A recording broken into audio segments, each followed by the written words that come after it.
From garage genius to Miami royalty, he built an $18 million empire from pocket change and lived like a god. Parties, Ferraris, Rooftop fame, until a single mistake dumped it all in the trash. Now he's digging through landfills, chasing a ghost. Imagine me in 2025, living like a rock star in a Miami penthouse that could double as a movie set. I'm Jake Riley, 27. A Florida State dropout who swapped a barista apron for a life of neon and luxury on South Beach. My place was pure Miami. Floor-to-ceiling windows catching the Atlantic's glow, neon lights bouncing off the water at night, and a rooftop pool where the party never stopped. Think marble floors, a sound system blasting Bad Bunny, and a fridge packed with craft IPA letters and overpriced sushi. How'd I get here? Crypto. Back in 2015. When I was a broke 17-year-old tinkering in my mom's Tallahassee garage, I started buying Bitcoins with cash from odd jobs, fixing laptops, mowing lawns, whatever paid. Everyone said it was a gamble, a nerd fantasy, but I saw a future nobody else did. 10 years later, by 2025, my early bets had grown into $18 million. I wasn't just rich, I was a crypto god in a city that worshipped excess.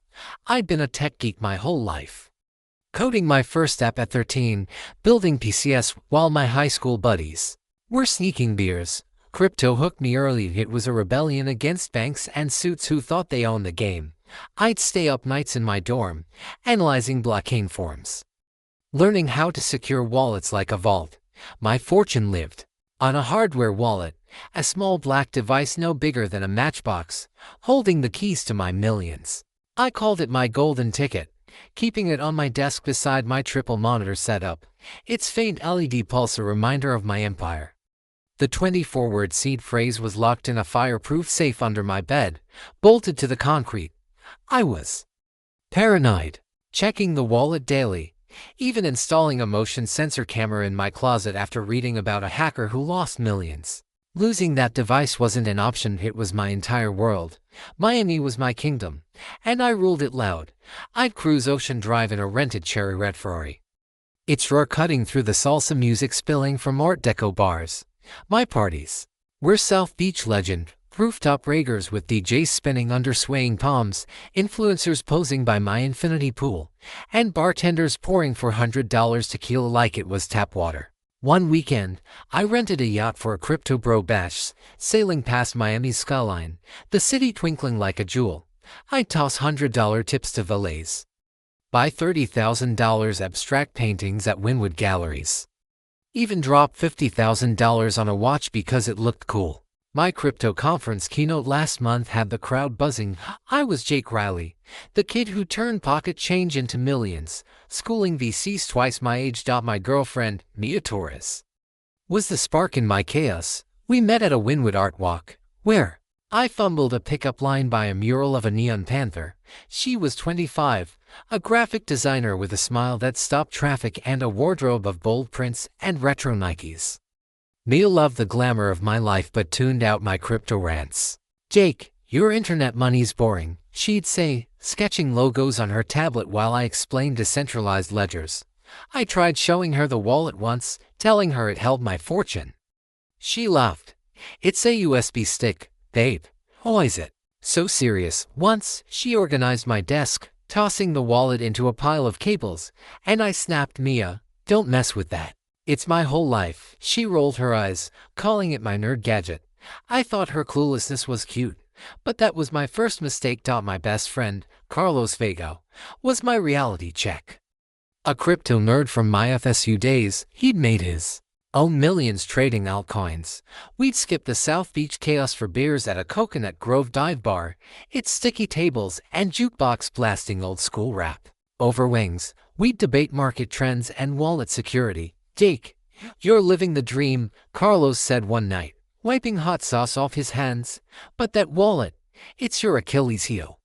Lose it, and your millions are dust." I grinned, cocky as ever. "It's locked down, man. Safe, camera, the works." He shook his head, smirking. "You're too flashy, bro. That's how you slip up." I laughed it off, ordering another round, thinking nothing could touch me. When Mia moved into my penthouse that spring, Her art supplies and vinyl records clashed with my sleek tech setup. She'd rearrange my desk, leaving paintbrushes and sketchpads everywhere, once even stacking my wallet under a pile of her signs. I'd bark, "Mia, leave it alone. That's my fortune." She'd tease, "Relax, Crypto King, it's not like I'm chucking it." I'd laugh, but a knot tightened in my gut. I caught her moving the wallet to a side table once, saying it cluttered. Her vibe.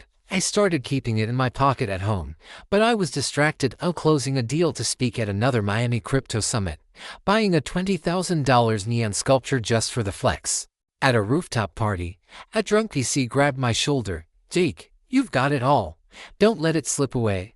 I raised my glass, the wallet safe against my chest, feeling invincible. But in Miami's neon haze, I was blind to the truth. My $18 million empire was one careless moment from collapse. It was a Saturday morning in Miami, the kind where the sun feels like it's trying to roast you through the penthouse windows. I was slumped on my white leather couch, head throbbing from a South Beach party that stretched past sunrise, when Mia burst into the living room, her face pale as the sand on the beach below. "Jake, I screwed up," she said, clutching a coffee mug like it was her lifeline. My stomach dropped, hangover forgotten. "What do you mean, screwed up?" I asked, already sensing something catastrophic. She swallowed hard, avoiding my eyes. "Your little black gadget thing, the one you're always freaking out about. I think I threw it in the trash yesterday." The words hit like a freight train. My hardware wallet, the key to my $18 million fortune, in the trash. I bolted to my desk, shoving aside her sketchpads, a half-eaten bagel, and a tangle of charger cables. It wasn't there. I tore through the penthouse, ripping open drawers, flipping cushions, even checking the freezer in a haze of panic. "Neo, please tell me this is a joke," I said, my voice cracking as I yanked open a kitchen cabinet. She shook her head, tears spilling over. "I was cleaning your desk yesterday morning, trying to make it less chaotic. It looked like some old USB stick. So I tossed it with the party trash, pizza boxes, beer cans, all of it." My vision blurred, the neon Miami skyline outside mocking me. My entire empire, $18 million built over a decade, was gone, checked out with last night's garbage. I grabbed my phone and called Carlos Vega, my crypto bro who'd been preaching wallet security since college. He answered, groggy from his own late night in Coconut Grove. "Jake, it's barely 9. What's the emergency?" I paced the marble floor, the ocean glittering outside like it was laughing at me. "Mia threw my wallet in the trash, Carlos. My Bitcoin wallet. It's gone." There was a long silence. Then a sharp inhale. "You're kidding. When did this happen?" I spun to Mia, who was hovering by the kitchen island, looking like she'd just burned down my life. "Yesterday morning," she whispered, her voice small. "The garbage truck came around noon." Carlos swore under his breath. "That's 24 hours ago, man. It's probably at a transfer station or a landfill by now. You got the seed phrase, right?" I nodded, my mind racing to the safe under my bed. But the phrase alone wasn't enough. The wallet's encryption key was critical for quick access. Without it, I'd be starting from scratch. If I could recover anything at all, I wasn't about to let $18 million slip away. That was my decade of hustle, my proof I'd beaten the system. I turned to Mia, my voice sharp but desperate. "Walk me through it. Every single detail." She stammered, recounting how she'd been annoyed at my cluttered desk, sweeping the wallet into a black trash bag with party debris and empty wine bottles, greasy napkins, a busted vape pen from some influencer. "I didn't know, Jake," she said, sobbing now. "You kept saying it was important, but it looked like junk." I wanted to yell, but my brain was already in overdrive, plotting impossible rescues. I wasn't losing my fortune without a fight, even if it meant doing something insane. I threw on a t-shirt and sneakers, grabbed a flashlight, and dragged Mia to the building's basement, where the trash chute fed into a massive industrial bin. There reeked of rotting fish and regret, the kind of smell that sticks to your skin. I climbed into the bin, ignoring Mia's pleas to stop, and started ripping open trash bags, soggy coffee grounds, moldy takeout containers, someone's discarded flip-flops, My hands shook as I sifted through the mess, hoping the wallet was still in the building. Nothing. The bin had been emptied yesterday, right on schedule. Mia stood by, muttering apologies. "I'll help fix this, Jake, I swear." But I was past listening, my mind spinning with half-baked plans. I called Lise, the building manager, a guy who'd been griping about my party since I moved in. "Lise, I need to know where yesterday's trash went," I said, my voice borderline manic. He chuckled, thinking I was pranking him. "What? You lose your phone or something?" "It's at the Miami-Dade transfer station by now, maybe the landfill." "Good luck with that." I hung up, pulling up the county waste management site on my phone. It listed a transfer station 20 miles north in Dade County, where trash got sorted before heading to a landfill. I had a shot, or so I told myself. I pictured myself storming the facility, bribing workers, digging through heaps of garbage like some deranged treasure hunter. It was crazy, but those were my millions. Carlos called back, trying to talk me down. "Jake, you can't just raid a dump. It's a needle in a haystack. Get the seed phrase and rebuild your portfolio." But I wasn't hearing it. I'd spent 10 years turning pocket change into an empire, and I wasn't about to let a trash truck steal it. I yanked open my safe, pulling out the seed phrase scribbled on a crumpled post-it.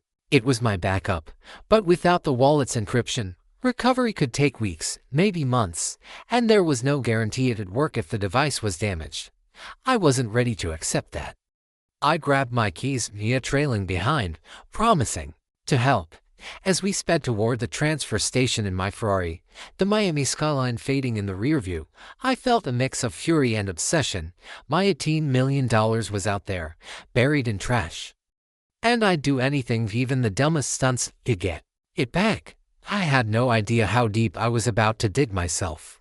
The Miami-Dade waste transfer station smelled like a nightmare, a mix of rotting food and diesel fumes that hit me like a wall as I screeched into the lot in my Ferrari. It was Monday afternoon, 48 hours since Mia tossed my hardware wallet, my $18 million lifeline, into the trash. The sun baked the asphalt, heat waves rising off the ground, mirroring the panic boiling in my chest. I wasn't giving up. Those millions were my decade of hustle, and I'd tear through every dump in Florida before I'd let them go. Mia sat in the passenger seat, biting her nails, her face a mix of guilt and fear. "Jake, this is crazy," she said, eyeing the towering piles of garbage bags behind a chain-link fence. "We'll find it," I snapped, already halfway out the car, my mind racing with wild plans to recover my fortune. I stormed into the station's office, a dingy trailer with a flickering fluorescent light. The manager, a guy named Hector with a clipboard and a skeptical squint, looked me up and down like I was a lost tourist. "You want what now?" he asked, chewing on a toothpick. I leaned on the counter, trying to sound calm but probably looking like a maniac. My wallet, a small black device, got thrown out from my building on South Beach Saturday morning. "I need to know where that trash went." Hector raised an eyebrow. "Buddy, we process thousands of tons daily. Your thing's probably at the county landfill by now. If it's not crushed." My stomach lurched, but I pressed on. "Can I check the sorting lines? I'll pay whatever." He laughed, shaking his head. "No one's digging through that mess. Health code violation. You got a permit?" "A permit?" I hadn't thought that far. I pulled out my phone, calling Carlos Vega, my crypto bro who was probably regretting being my friend right now. "Carlos, I'm at the transfer station. They're saying I need a permit to search," I said, pacing outside the trailer, the roar of garbage trucks drowning out my thoughts. Carlos sighed. "Jake, you're chasing a ghost. That wallet's gone. Use the seed phrase and rebuild your portfolio." I wasn't hearing it. "I'm not starting over," I said, my voice sharp. "Those are my millions. I'm getting them back." I hung up and turned to Mia, who was trailing me like a guilty shadow. "You saw the truck, right? Which way did it go?" She shrugged, helpless. "I don't know, Jake. It was just a garbage truck." I wasn't ready to quit. I spent the next hour piecing together a timeline like some wannabe detective. I called Lise, my building manager, again, begging for details about Saturday's pickup. "It's Republic Services, man," he said, annoyed. They hit your building at noon, then head north to the transfer station. That's all I got. I tracked down Republic's dispatch number online, my hands shaking as I dialed. The dispatcher, a woman with a bored drawl, confirmed the truck's route: South Beach to the Dade County Transfer Station, then likely to the Mount Trashmore landfill, 30 miles west. You lost something valuable, she asked. I didn't say it was $18 million. She'd hang up. Yeah, something important, I muttered. She chuckled. Good luck. That landfill's a city of garbage. My next move was pure desperation. I drove to the Mount Trashmore landfill, Nia in tow, the Ferrari looking absurd among the bulldozers and seagulls. The place was a dystopian hellscape, mountains of trash under a hazy sky. The stench so thick I gagged. I found a supervisor, Maria, who wore a hard hat and a no-nonsense frown. I need to search for a device lost on Saturday, I pleaded, offering $5,000 cash to let me onto the site. She crossed her arms. No can do. County regulations. You need a permit from the Department of Solid Waste. And they don't issue those for treasure hunts. I pushed harder, pulling out my phone to show her a photo of the wallet. It's worth millions. I'll split it with you. Her eyes narrowed. You're not the first guy to lose something out here. File a claim with the county. Now get out before I call security. Back in the car, I was unraveling. I started calling neighbors from my building, hoping someone saw something. One guy, an old retiree named Frank, remembered the truck. Yeah, big green Republic rig, left around 12:15, he said. I even tracked down a street vendor on Ocean Drive who'd seen the truck turn west. It was a lead, but it was thin. I spent the evening Googling how to search a landfill, finding horror stories of lost jewelry and dead-end permits. Nia, trying to help, suggested posting on the Miami Reddit thread, asking if anyone had seen a black USB stick in the trash. I laughed bitterly. What? You think someone's gonna DM me my $18 million? But I posted it anyway, offering a $10,000 reward, my desperation leaking through every word. By night, I was back in my penthouse, staring at the ocean, the skyline's neon glow feeling like a cruel joke. Carlos came over, bringing beers and bad news. I talked to a buddy who works in waste management. He said, cracking open a can, once it's in Mount Trashmore, it's gone. You'd need an army to dig through that. I shook my head. Stubborn as ever. I'll get that permit. I'll hire a crew, rent a bulldozer, whatever it takes. Carlos looked at me like I was losing it. Jake, you're talking about digging up a landfill. It's insane. But I wasn't listening. I built $18 million from nothing, and I wasn't about to let a garbage heap steal it. As Mia slept on the couch, exhausted from my chaos, I stayed up, plotting my next move. No matter how absurd it sounded. The Miami skyline shimmered through my penthouse windows, its neon glow taunting me as I sat on my balcony, gripping a beer like it could hold my life together. It was Tuesday night. 3 days since Mia tossed my hardware wallet, my $18 million crypto fortune, into a South Beach dumpster. I'd spent the weekend chasing dead ends, digging through basement trash, begging at the Mount Trashmore landfill, getting laughed off by county officials. My Reddit post offering a $10,000 reward for a black USB stick was now a Miami meme, with ex-users joking about Crypto Jake's trash treasure hunt. But I wasn't done. Those millions were my decade of hustle, my proof I'd beaten the system. I wasn't letting a pile of garbage steal my empire. I'd fight for years, sue the government, bribe whoever I had to. My wallet was out there, and I'd find it. No matter how insane it sounded. Monday morning, I'd marched into the Miami-Dade Department of Solid Waste, a grim government building that reeked of bureaucracy and burnt coffee. I'd traded my usual party shirt for a blazer, hoping to look like someone who could bully red tape. The clerk, Sandra, with her perm and permanent scowl, wasn't buying it.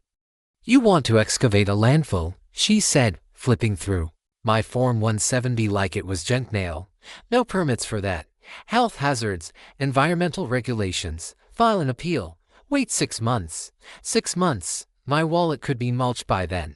I leaned in, dropping my voice. Sandra, it's worth millions. I'll pay $50,000 to speed this up. Her eyes flashed, then hardened. That's a felony, sir. Security's a call away.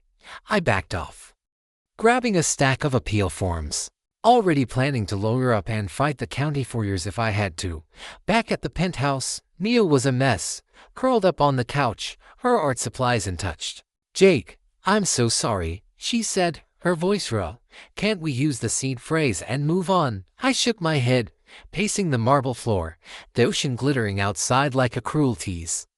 "The phrase needs the wallet's encryption key for a clean recovery. Without it, I'm looking at months, maybe nothing if the chip's fried." I wasn't giving up. I called a lawyer, Alana Cruz, a shark in a pantsuit I'd met at a crypto conference. Over coffee in Wynwood, I laid out my plan, sue Miami-Dade County for access to the landfill, citing extraordinary financial loss.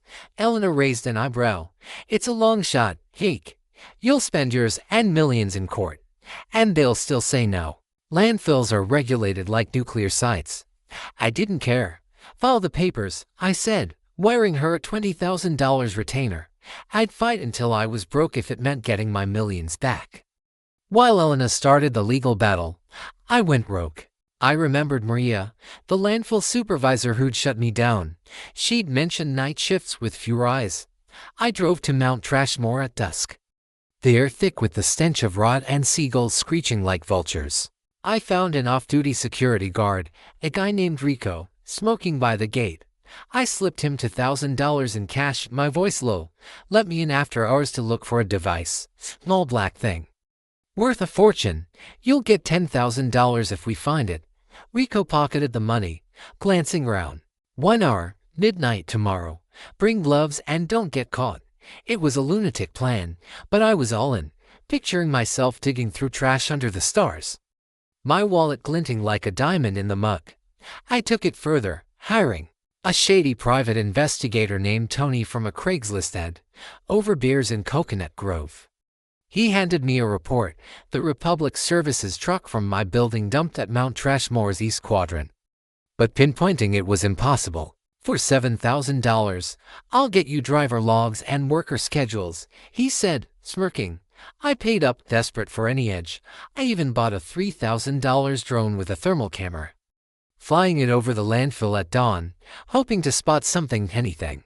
In the garbage mountains, the footage showed nothing but trash and heat signatures from rats. My ex-post had exploded, with locals offering to help for a cut, but most were trolls or scammers. One guy DM'd me, claiming he'd found a black stick at the dump. I met him in a Hialeah parking lot, only to see a busted flash drive. I gave him $100 for his time, cursing my own stupidity. Carlos Vega dragged me to our dive bar that night, trying to pull me back from the edge. "Jake, you're losing it," he said, sliding me a beer. "You're bribing guards, buying drones, suing the county. That wallet's gone, man. Rebuild with the seed phrase." I slammed my glass down, the jukebox blaring old school rap in the background. "I'm not losing $18 million, Carlos. I'll dig up that landfill myself if I have to." He shook his head, half pity, half exasperation. "You're fighting a garbage empire, bro. It's madness." But I wasn't listening. Back home, I filled out appeal forms, emailed Elena to push the lawsuit, and texted Rico to confirm our midnight landfill raid. Mia watched me, her eyes tired. "Jake, you're scaring me," she said. I barely heard her, my mind locked on that wallet, buried somewhere in Mount Trashmore's chaos. As I stood on my balcony, the Miami skyline pulsing with life, I felt a fire burning. My $18 million was out there, and I'd fight for it through courts, bribes, or sneaking into landfills like a crypto Indiana Jones. I'd spend a decade building that fortune, and no government or garbage heap was going to stop me. The wallet was still out there, my diamond in the trash, and I'd keep digging, no matter how long or how crazy it got.